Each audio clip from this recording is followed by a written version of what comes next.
Hi everybody, John back again. Just an intermediate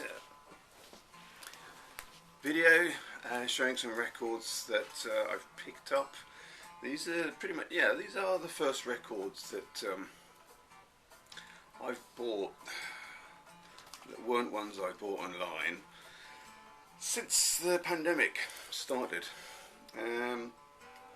Well, it's a bit of an odd situation with Wales. They're kind of a few weeks, or we're kind of a few weeks behind what's going on in England. There hasn't been sort of any kind of official announcement that record stores or charity shops can open, but charity shops are, some of them are open, not all of them, and also a few other places. I drove past the Antiques Mall in Cardiff just the other day and popped in to see if it was open, and fortunately it was.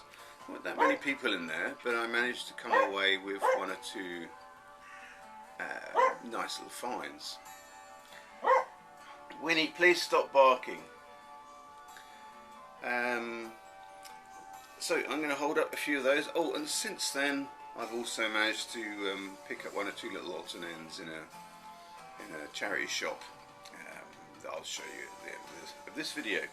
So we're listening to this. This is Fear of the Dark by Gordon Giltrap.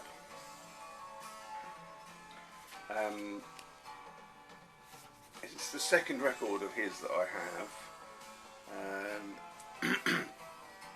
Vinyl Dale, if that's still his name, sent me a copy of a Gordon Giltrap album a few months ago now, and I quite enjoyed it. So when I saw this, I thought, well, I better snatch that up. A little bit of scuff here on the front, but apart from that, it's a fine record. All instrumental, and he really is quite a fine guitar player, very much in the vein of Mike Oldfield, for instance. Anyway, so that's the Gordon Giltrap record that I've got. There's one that appeared between the one that Simon gave me and this one, which is supposed to be sort of his high point. I can't remember what it's called, but I really would like to get hold of that one day, so I'm keeping my eyes peeled for it. Another record that I managed to find, but a nice one, is this. This is the Immortal Walker Brothers. It's a compilation album of their first 3 albums.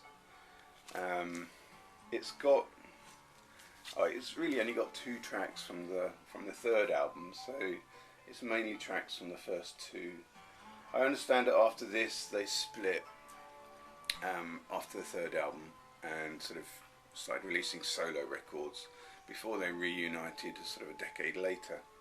But it's a nice copy. It's only on Contour, so it's not an original, but there's something really pleasing. I paid £2 for this. Something really pleasing.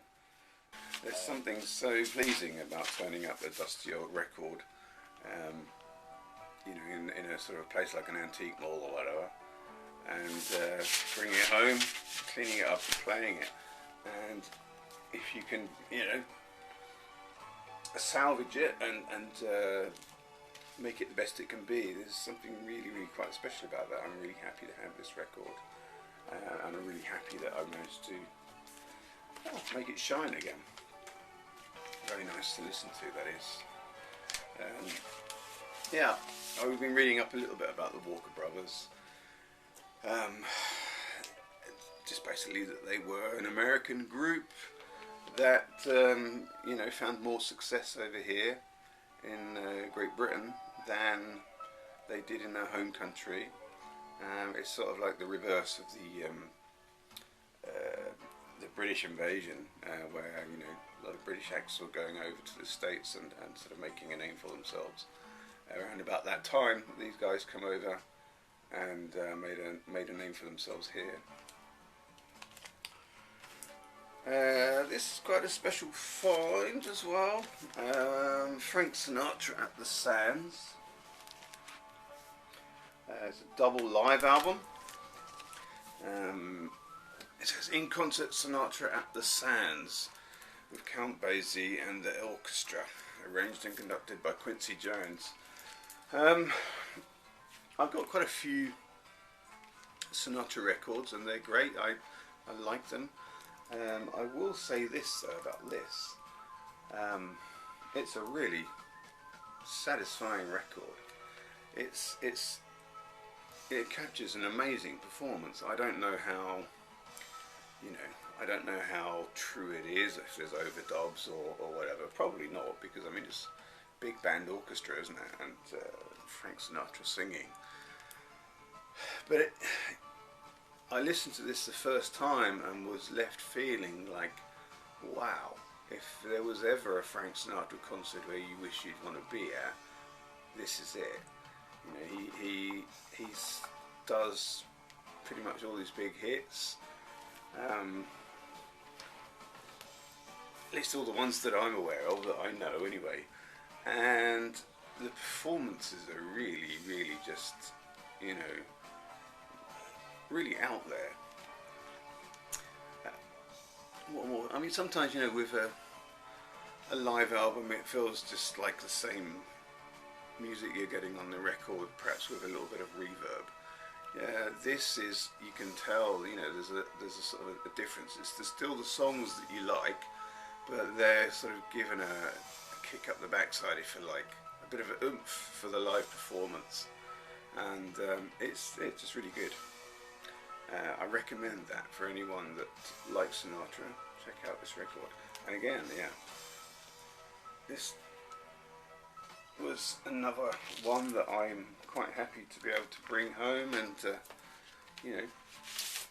polish up, and it sounds lovely, very satisfying. Next record, this one was a little bit more, but it's Steve Harley and Cockney Rebel, Love's Prima Donna. It's the last album while Steve Harley and Cockney Rebel were a band. After this, I understand that Steve Harley went solo, and yeah, I don't really know what happened to the band. I think they went various different places. I know that one person went and played in Rod Stewart's band, if you like. Yeah, but it's quite an interesting record. It's got an interesting sticker here. So here we've got the lovely custom label. But on this side it's got a factory sample, not for sale sticker. I often wonder about those things. I mean, who puts them there? What do they really mean? Do they really mean what they say? Or is it something like a promotional thing they send out? I know they used to send out records, didn't they, to radio stations to encourage them to play them, that sort of thing, and journalists to review them. I don't know if that's what that was supposed to mean. But yeah, it's a beautiful sounding record, and one of the things that sticks to my mind in this is the cover of Here Comes the Sun, the George Harrison Beatles song. Now, many times the obligatory sort of Beatles cover that you'll find on many people's records are often a bit sort of lackluster, and you think, well, what's the point? It's not as good as the original. And I don't know, I wouldn't like to say this is as good or anything like that as the original, but it is one of those covers where, yeah, he sort of takes it, or the band take it and make it their own. It really sort of puts a bit of life into the song. The song, the way George Harrison played it, is, of course, it's not really a ballad, is it? But it's a very sort of mid-tempo, slow to mid-tempo song, happy and jolly. Whereas, yeah, this is a bit sort of a bit rougher and readier, and it makes for a great song. It's a really nice way that they've done that. But also the production is produced by Steve Harley, but in general, it feels a bit like how this came out. This is 78. This came out 76. The production sounds almost a little bit ahead of its time. If you think by this time glam rock had sort of finished and moved on, and punk was sort of happening. And his last record, or their last record, which is a record I'm much more familiar with than this, it was it sounded pretty much sort of 70s glam rocky quality sound, if you like. Whereas this sounds almost like something you'd expect to hear in the 80s. It's certainly drifting in that direction. Really very well produced. Quite a cheeky picture on the front there too. Another really good record, which I'm quite happy to show. Sadly, it's got a bit of scroll on here. So this is Rod Stewart, Never a Dull Moment. I always thought this is kind of an unusual album cover. I mean, it's only a single album, but it's sort of like a double sort of gatefold, if you like. I don't know how you'd describe this. It doesn't really serve any purpose other than make space for some of the pictures, which I don't know if they're really necessary. It's got somebody's initials there, sadly. But I will say this is a great record. I really do like Rod Stewart. There would have been a time when I would never have said that out loud. Certainly not on camera. But since the first time I heard the Faces, I was taken by the Faces straight away. One of my favourite bands, and Ronnie Wood is definitely one of my favourite guitar players, if not the favourite. And well, I mean, the reality is that Rod Stewart's early solo records that he made from the 70s onwards, basically at the same time as what the Faces were doing, his band for his solo records were the people that were in the Faces. So Ronnie Wood was there, Ian McLaughlin was there, Ronnie Lane was often involved, and I'm trying to think of the drummer's name, the guy that was in the Small Faces and went on to join the Who. It'll come to me later. He was often there. On this record, you've got all of those people being sort of involved. Maybe they weren't involved in the writing, I suppose, but they were certainly involved in the the making of the record. This came out in 72. It's the one with You Wear It Well, which is perhaps one of Rod Stewart's biggest hits, and it's just a really good album. It does a cover of Angel by Jimi Hendrix on it, brilliant. Twisting the Night Away does a cover of, but I mean, it really gives that a bit of muscle. Just generally, it's a really good record. In fact, I really like his earlier ones. I don't know where the cut-off point comes. I think,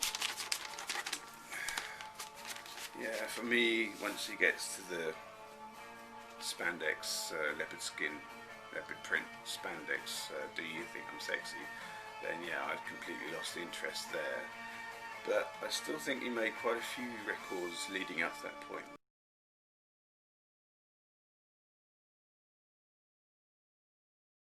That were definitely worth any music fan's attention. Right, so that's what I got at the pumping station, and I picked up a few. 12 inches at a charity shop on the Gower, which is south west Wales. If you've ever looked at the Manic Street Preachers album, this one, the place where that picture was taken is called Usselly Beach.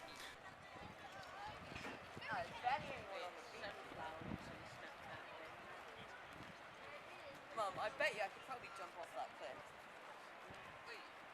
No. No, James. So we went there and we had a day on the beach there. Beautiful beach, world famous, easily one of the best beaches in the world. But the next day we went somewhere else. We went to something called the Mumbles. The weather wasn't quite as nice, but yeah, there was a charity shop there. I popped in and picked up one or two little things, not much, but I was very happy. So this is a picture disc of the Eurythmics single Sex Crime. Now, I normally say that there were two stages. If there were two stages of my life, the first stage was when I was born, that led all the way up to when I read 1984. The second stage started once I'd read 1984, and sort of has been with me ever since. It's sort of really opened my eyes to so much, that book. And yeah, well, what can I say? I mean, David Bowie's sort of Diamond Dogs is really about that story, that book. Eurythmics did the music to the film starring John Hurt, and I mean, lots of people have touched on that. Rick Wakeman has done an instrumental, and I'm sure many people have. But so this was quite a nice find, really. I wouldn't have gone out of my way to find this and pay lots of money for it, but if it's going to be in a charity shop and they're asking pennies, then of course I'm not gonna say no, am I? So it's got Sex Crime, extended mix, and it's got a B-side called I Did It Just the Same. Yeah, so that's the Eurythmics. A single by Stephen Duffy. Although at this stage he was being called Stephen Tintin Duffy. I mean, he's gone through so many carnations, all pretty much himself really, but 1 minute he's called Tintin, next minute he's called Stephen Tintin Duffy, next minute he's called Stephen Duffy. I think he even had a period where he's actually just called Duffy for a while. And then of course there's the Lilac Time, so then it become, the Lilac Time, and then it went to become Stephen Duffy and the Lilac Time. Oh, there's so many different incarnations. I tell you what, his discography is a nightmare to work out, you know, sadly. But anyway, so this is one of the early singles that he made. This is quite an interesting 12-inch sort of gatefold sleeve, and it's got a whole portfolio inside. Very arty. He was one of the original arty members of Duran Duran, along with Nick Rhodes, which is quite interesting, because if you see him now and the role that he plays in The Lilac Time, he's not arty at all. He's actually very sort of feet on the ground, kind of, you know, simple guy, unassuming, you know. Whereas this time he was definitely sort of trying to live up to the arty guy. So yeah, in this I haven't looked at that closely at this thing in the middle here, but it's like a whole interview with him, questions and answers. And there's the lyrics. So yeah, that's an interesting 2-track. Wasn't in the 12-inch record, and that is this. It's the Tintin Kiss Me US remix. A bit of a watermark here, but the record cleaned up quite nicely. So this is the American release of this 12-inch. Yeah, and because it's the way it is, I just assume that when it was bought originally, this was perhaps a second insert into the British UK, because it says special limited edition, so I suspect that that's meant to be these two go together. Okay everybody, just a little sort of update here. We're off on our holes again, going over to Carmarthenshire, staying in Wales pretty much most of the time, heading up towards Snowdonia, in a week or two's time, and hopefully get a chance to meet up with Sean Wheeling if time permits, or if Sean's available. But anyway, probably won't be making another video for a week or two, so wish everybody continued enjoyment of the summer. Keep yourself safe, and check out my next video. Bye.